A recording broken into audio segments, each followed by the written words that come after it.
जय हिंद छात्रों, मैं उस्मान। स्वागत है आपका हिंदी है शाम चैनल को। तो आज हम इस वीडियो में आलोचना करने जा रहे हैं कबीर दास के दोहे के बारे में, जो कि आपके जो आने वाले एग्ज़ाम है सितंबर 22 में हिंदी आरएसटी हिंदी टीचर का, उसमें ये दोहा है। तो पहले आप दोहे को समझिए। देखिए, यहाँ पर हम डिस्कशन करेंगे कि कबीर दास के जो दोहा है कि गुरु गोबिंद दो खड़े काके लघु पाए, बलिहरि गुरु आपने गोविंद दियो बताए। तो यहाँ पर मैं थोड़ा सा कबीर जी के बारे में बताना चाहता हूँ कि कबीर दास का जन्म जो हुआ था कि 1398 में हुआ था। ठीक है, 1398 में हुआ था। और कबीर दास के जन्म के संबंध में कुछ लोग कहते हैं कि लोगों का कहना है कि जगत के गुरु जो रामानंद थे, ठीक है, जगत के गुरु जो रामानंद स्वामी जी थे, कि उनके आशीर्वाद से काशी के एक विधवा ब्राह्मण के गर्भ से उत्पन्न हुए थे। ठीक है, कुछ लोगों का मानना था। और ब्राह्मणी उस नवजात शिशु को लहरता ताल के पास फेंक दिए थे। ठीक है, उसको फेंक दिए थे। और उस तालाब के पास, ठीक है, वो जो तालाब था, उस तालाब के पास जो जुलाहा थे यानी जो कपड़ा बुनाने वाला, ठीक है, कपड़ा बुनने वाला थे, दंपति रहते थे। वो उनके कोई संतान नहीं थे, वो निसंतान थे। तो निसंतान के कारण जब उन्होंने देखा तो दौड़कर जाकर उस तालाब के किनारे गए और उस नवजात शिशु को, यानी जो कबीरदास थे, उनको वहाँ से उठाकर घर ले आए। और उसी ने बालक का पालन पोषण किया। किन्होंने बालक का पालन पोषण किया? कि कपड़ा बुनाने वाला जो जुल्हा थे। ठीक है, और कई लोगों का ये भी मानना है कि जन्म से वो मुसलमान थे कबीरदास, और युवावस्था में स्वामी रामानंद के प्रभाव से उन्हें हिंदू धर्म के बातें मालूम हुई। और एक दिन रात के समय कबीरदास जैसे पंच गंगा, ठीक है, क्या होता है, पंच गंगा घाट की सीढ़ियों पर गिर पड़े। और उस समय रामानंद जी गंगा स्नान करने के लिए सीढ़ियों से उतर रहे थे उस समय। और अचानक उनका पैर कबीरदास के शरीर पर पड़ गया और कबीरदास के मुख से तत्काल राम शब्द निकल पड़ा। उसी राम को कबीर ने दीक्षा मंत्र मान लिया और रामानंद जी को अपना गुरु स्वीकार कर लिया। ठीक है, तो ये थी कुछ बातें कबीरदास के बारे में। तो चलिए हम बढ़ते हैं दोहे की ओर।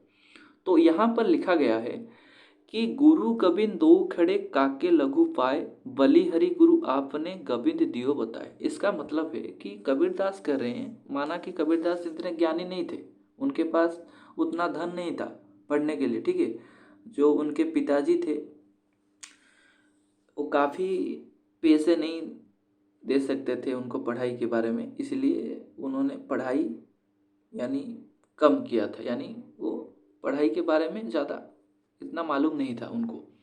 तो यहाँ पर कबीरदास जी बता रहे हैं गुरु गोबिंद दो खड़े, यानी गुरु और गोबिंद यानी भगवान, गुरु और भगवान एक साथ खड़े हैं। ठीक है, गुरु गोबिंद एक साथ खड़े हैं। लेकिन तो किसे प्रणाम करना है?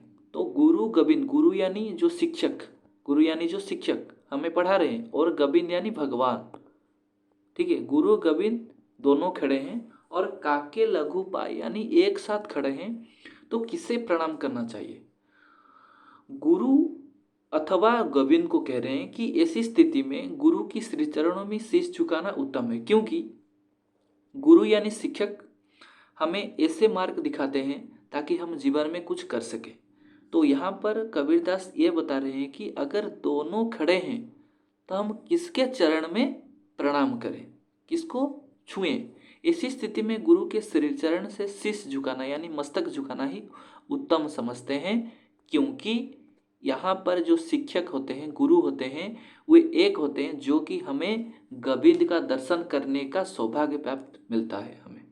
यानी हम ऐसे कह सकते हैं कि गुरु हमारे जीवन का एक ऐसा अंग है कि जो कि हमें हमारे मार्ग में जितने भी बाधाएं हैं उसे तोड़कर, उसे निचोड़कर हमें आगे बढ़ने का प्रेरणा देते। ठीक है, तो यहाँ पर अर्थ होता है कि गुरु और गोविंद भगवान के साथ एक खड़े हैं तो किसे प्रणाम करना चाहिए? तो यहाँ पर गुरु अथवा गोविंद को ऐसी स्थिति में गुरु के श्री चरण में शीश झुकाना ही उत्तम समझते हैं। और जिनके कृपा से, जिनके आशीर्वाद से हमें गोविंद का दर्शन यानी सही मार्ग का दर्शन करने का सौभाग्य प्राप्त मिलता है। यानी इस समाज में जो शिक्षक होते हैं वो एक प्रकार के हमारे जीवन में ऐसे अंग होते हैं ताकि हम जीवन में कुछ कर सकें, अच्छाई और बुराई को समझ सकें, अच्छा भला का विचार कर सकें। इसलिए हमें पहले गुरु यानी शिक्षक के चरणों पर प्रणाम करना चाहिए। तो आशा करता हूँ ये दोहा आपको समझ में आ गया होगा। तो चलिए हम नेक्स्ट दोहे की ओर चलते हैं। तो यहाँ पर दूसरा दोहा है कि पानी केरा बुदबुदा उस मानस की जात, देखते ही छिप जाएगा ज्यों सारा पर्वत।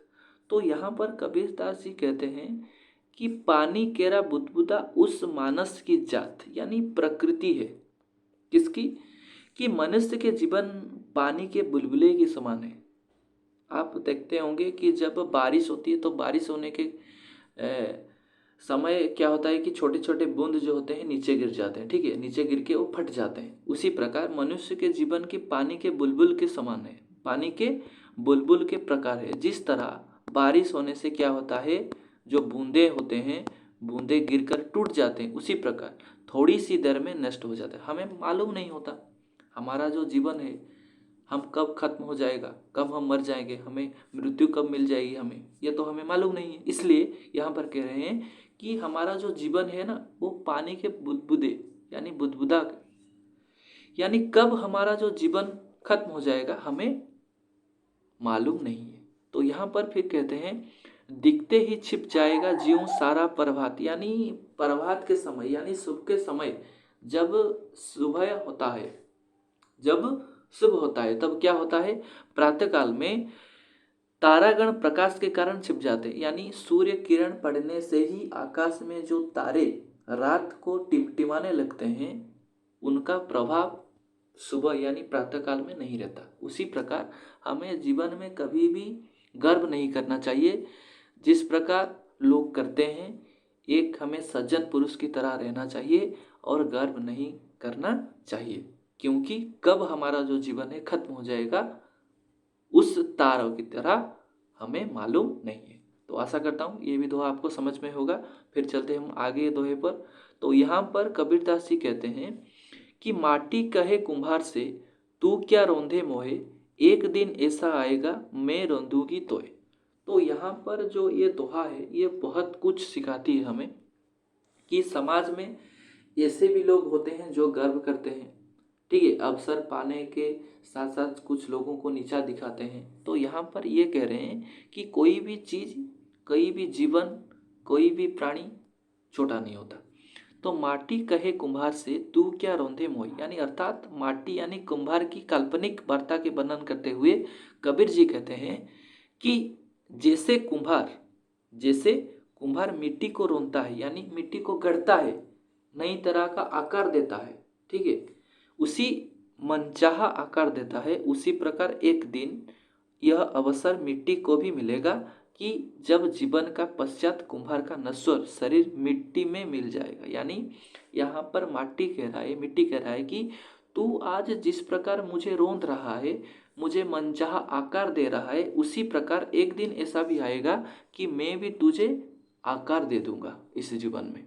और एक दिन ऐसा आएगा मैं रंधूंगी तो, यानी एक दिन ऐसा भी आएगा कि समय ऐसा भी आएगा कि तू मुझे जिस प्रकार आकार दे रहा है मैं भी उस दिन मिट्टी कुम्हार को रोंधेगी। और इस संसार में प्रत्येक को अवसर मिलता है, सब समय पर निर्भर है। तो यानी इस दोहे का जो संदर्भ है, अर्थ है, ये है कि हमें जीवन के साथ बदलना चाहिए। यानी समय बदलता है, ठीक है, समय जो है समय बदलता रहता है। ऐसा नहीं है कि समय एक ही रहेगा, किसी के साथ परिवर्तन भी हो सकता है। यानी कभी भी हमें गर्व नहीं करना चाहिए। तो ये थी छोटी सी वीडियो, 3 दोहे कबीरदास के। आगे भी मैं और 5-6 दोहे हैं, आगे मैं आपके लिए वीडियो ज़रूर करके लाऊंगा। और अगर मेरे चैनल में नए हैं तो चैनल को सब्सक्राइब करें और ज़्यादा से ज़्यादा शेयर करें, लाइक करें और आगे बढ़ते रहें। धन्यवाद।